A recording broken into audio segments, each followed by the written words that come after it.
Lind & Co présente Chronique d'un médecin légiste de Michel Sapanet, lu par Olivier Chauvel. Chapitre 1. Le scarabée. Le bruit strident de la scie s'est enfin arrêté, ce qui rend plus intense encore le silence environnant. Des coups sourds font vibrer l'énorme masse dans laquelle je me débats. Puis il y a comme un craquement et un bruit de succion.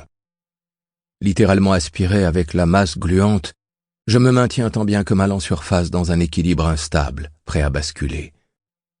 L'atmosphère est envahie d'odeurs ammoniacales, un stade évolué de la putréfaction. C'est d'ailleurs une odeur ambivalente.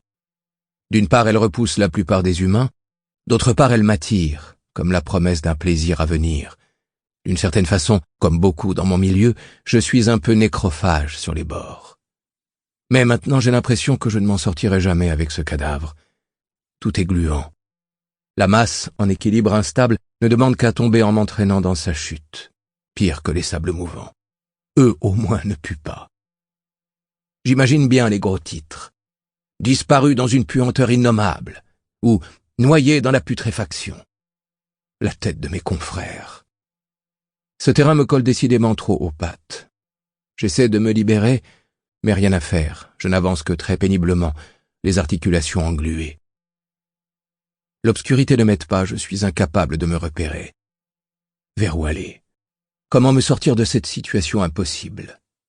Aucune aide à attendre. Faut-il être bête pour tomber comme cela dans un cadavre et y rester coincé? Tout a commencé il y a quelques jours. Après un mois d'août pourri, depuis 10 jours le soleil a repris le dessus. Quant à la chaleur, n'en parlons même pas. C'est l'ouverture de la chasse, une bénédiction pour un légiste. Il est rare que son champ d'action ne couvre pas une zone rurale et, à l'ouverture, c'est la fouille générale. Même les fourrés les plus impénétrables n'y échappent pas, car les chiens sont là, à renifler des odeurs inaccessibles aux humains. C'est comme cela que les chasseurs ont leur lot de découvertes. Or, les Deux-Sèvres sont un département de chasseurs. C'est la fin de la journée et la chasse traîne. La chaleur est torride et le copieux repas de midi n'incite pas à l'activité physique. Sans compter que, trompés par la fraîcheur du matin, beaucoup se sont trop couverts. À plusieurs kilomètres des voitures, c'est décidé, la chasse s'arrête là pour aujourd'hui.